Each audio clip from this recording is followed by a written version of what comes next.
Hello everyone. चलिए आज का हमारा नेशनल और इंटरनेशनल करंट अफेयर क्वेश्चन देखिए। हमारा पहला प्रश्न है, हाल ही में किस राज्य सरकार ने श्री रामलला दर्शन योजना शुरू की है? 4 ऑप्शन दिए गए हैं। सही जवाब है छत्तीसगढ़, ऑप्शन सी करेक्ट है। चलिए अगला प्रश्न देखिए, हाल ही में कहाँ के बेसन के लड्डू को जीआई टैग का दर्जा मिला है? आपको 4 ऑप्शन दे दिए गए हैं। नासिक, उदयपुर, अयोध्या, अमृतसर। इनमें से सही जवाब है अयोध्या, ऑप्शन सी करेक्ट है। नेक्स्ट क्वेश्चन देखिए, हाल ही में भारत के अंटार्कटिक अभियान में बांग्लादेश और किस देश के वैज्ञानिक शामिल हुए हैं? 4 ऑप्शन दिए गए हैं, जापान, मॉरिशस, इटली, ईरान। सही जवाब है मॉरिशस, ऑप्शन बी करेक्ट है। नेक्स्ट क्वेश्चन देखिए, हाल ही में कौन घुड़सवारी के लिए अर्जुन अवार्ड पाने वाली पहली भारतीय महिला बनी है? सही जवाब है दिव्यकृति सिंह, ठीक है, ऑप्शन ए करेक्ट है। अगला प्रश्न देखिए, हाल ही में भारतीय नौसेना ने कहाँ स्वदेशी दृष्टि 10 स्टारलाइनर ड्रोन का अनावरण किया है? 4 ऑप्शन दिए गए हैं। सही जवाब है हैदराबाद, ऑप्शन बी करेक्ट है। क्लियर है।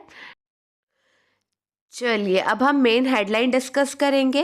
राष्ट्रपति द्रौपदी मुर्मू ने सविता कंसवाल को तेंजिंग नोर्गे राष्ट्रीय साहसिक पुरस्कार 2022 से सम्मानित किया। सेकंड है, शीलवर्धन सिंह यूपीएससी के नए सदस्य बने। थर्ड है, चेन्नई के पास बंगाल की खाड़ी में भारत और जापान के तट रक्षकों के बीच एक संयुक्त अभ्यास आयोजित किया गया। फोर्थ है, 12 जनवरी को चेन्नई में विश्व तमिल प्रवासी दिवस मनाया गया। फिफ्थ है, जलवायु शिखर सम्मेलन 2024 12 जनवरी को मुंबई में आयोजित किया गया। सिक्स्थ है, कर्नाटक के शिवमोग्गा में बेरोजगार युवाओं के लिए सिद्धारमैया द्वारा युवा निधि योजना शुरू की गई। सेवेंथ है, रियर एडमिरल उपल कुंडू ने दक्षिणी नौसेना कमान के चीफ ऑफ स्टाफ के रूप में कार्यभार संभाला है। एट्थ है, भारतीय रेलवे माल ढुलाई गतिविधि सूचकांक एंड ब्रेड स्ट्रीट और जुपिटर वैगन्स द्वारा पेश किया गया है। नाइन्थ है, सुप्रीम कोर्ट ने सीईसी और ईसी की नियुक्ति पर नए कानून पर रोक लगाने से इनकार कर दिया। 10th पॉइंट है, खुदरा मुद्रास्फीति 4 महीने के उच्चतम स्तर पर पहुंच गई, जबकि आईआईपी 8 महीने के निचले स्तर पर आ गया। 11th है, 10 जनवरी को जारी एक रिपोर्ट में मेघालय का बर्निहाट 2023 में भारत का सबसे प्रदूषित शहर रहा। 12th है, गुवाहाटी में क्षेत्रीय होम्योपैथी अनुसंधान संस्थान की आधारशिला रखी गई। 13th है, डीआरडीओ ने चांदीपुर से नई पीढ़ी की आकाश मिसाइल का सफलतापूर्वक उड़ान परीक्षण किया। 14th है, ओडिशा के मुख्यमंत्री नवीन पटनायक ने मलकानगिरी हवाई अड्डे का उद्घाटन किया। अभी हमने जो मेन हेडलाइन देखा उसे अब हम डिटेल में डिस्कस करेंगे, ठीक है।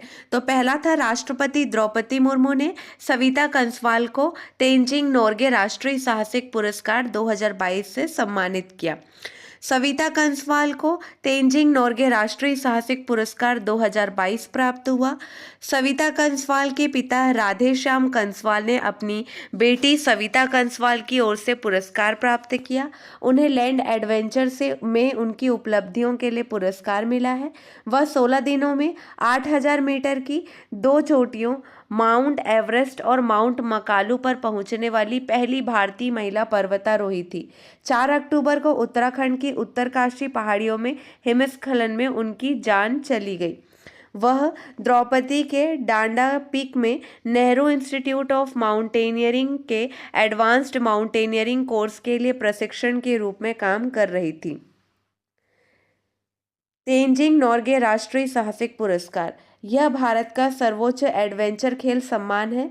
इस पुरस्कार का नाम तेंजिंग नोर्गे के नाम पर रखा गया है, जो माउंट एवरेस्ट के शिखर पर पहुंचने वाले पहले 2 व्यक्तियों में से एक थे। यह युवा मामले और खेल मंत्रालय द्वारा प्रतिवर्ष प्रदान किया जाता है। सेकंड है शीलवर्धन सिंह यूपीएससी के नए सदस्य बने। सरकार ने शीलवर्धन सिंह को संघ लोक सेवा आयोग यूपीएससी का सदस्य नियुक्त किया। वह केंद्रीय औद्योगिक सुरक्षा बल के पूर्व महानिदेशक है। संघ लोक सेवा आयोग के एक सदस्य की नियुक्ति भारतीय संविधान के अनुच्छेद 316(11) के तहत राष्ट्रपति द्वारा की जाती है। यूपीएससी सदस्य की सेवा शर्तें यूपीएससी विनियम 1969 द्वारा शासित होती है। संघ लोक सेवा आयोग यूपीएससी यह आईएएस, भारतीय विदेश सेवा और भारतीय पुलिस सेवा के अधिकारियों के चयन के लिए परीक्षा आयोजित करने के लिए जिम्मेदार है। इसका नेतृत्व एक अध्यक्ष करता है और इसमें अधिकतम 10 सदस्य हो सकते हैं। यूपीएससी सदस्य को 6 साल की अवधि के लिए या 65 वर्ष की आयु प्राप्त करने तक नियुक्त किया जाता है। थर्ड है चेन्नई के पास बंगाल की खाड़ी में भारत और जापान के तटरक्षकों के बीच एक संयुक्त अभ्यास आयोजित किया गया।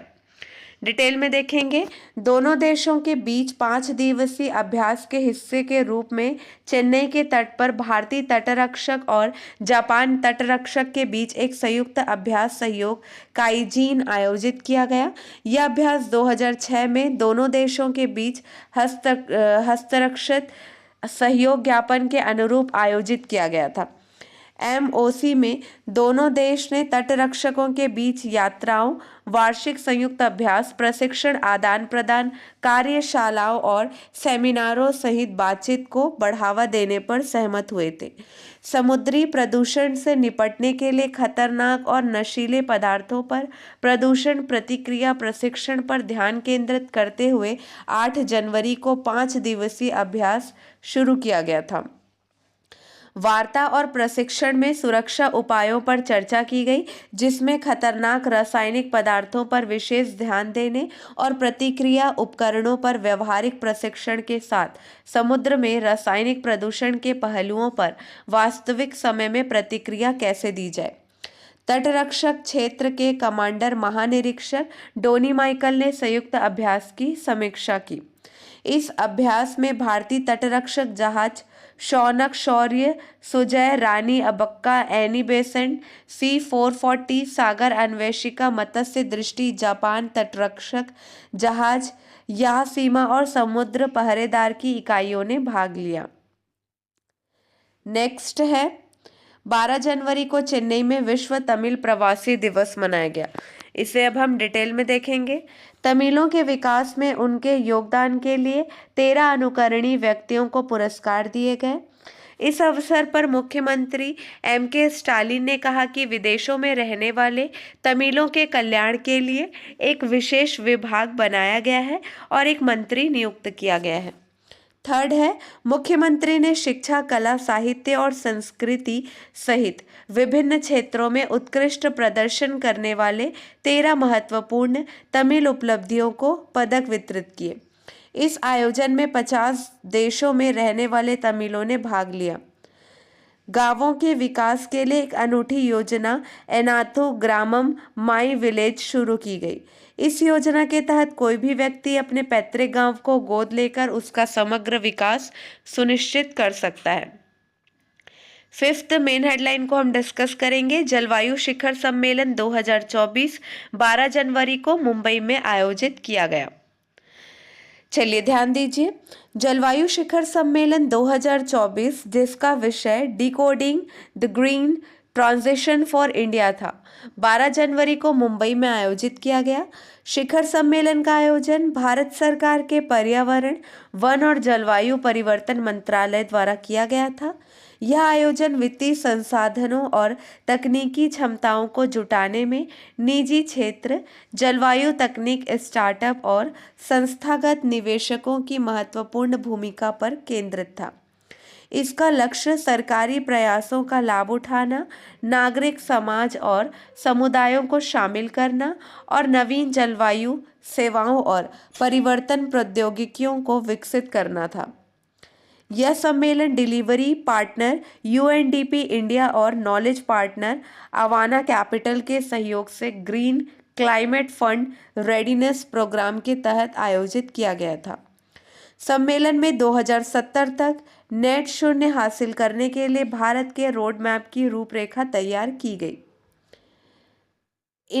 इसने ऊर्जा प्रणालियों को बदलने, कार्बन डाइऑक्साइड उत्सर्जन को कम करने, प्राकृतिक संसाधनों के संरक्षण, जैव विविधता को बढ़ाने और सामाजिक रूप से न्यायसंगत और समावेशी तरीके से जलवायु लचीलेपन को बढ़ाने के लिए हरित संक्रमण निवेश पर ध्यान केंद्रित किया। क्लियर है? आज के लिए बस इतना ही। अगले वीडियो में मिलेंगे नए प्रश्नों के साथ। Keep watching and keep learning.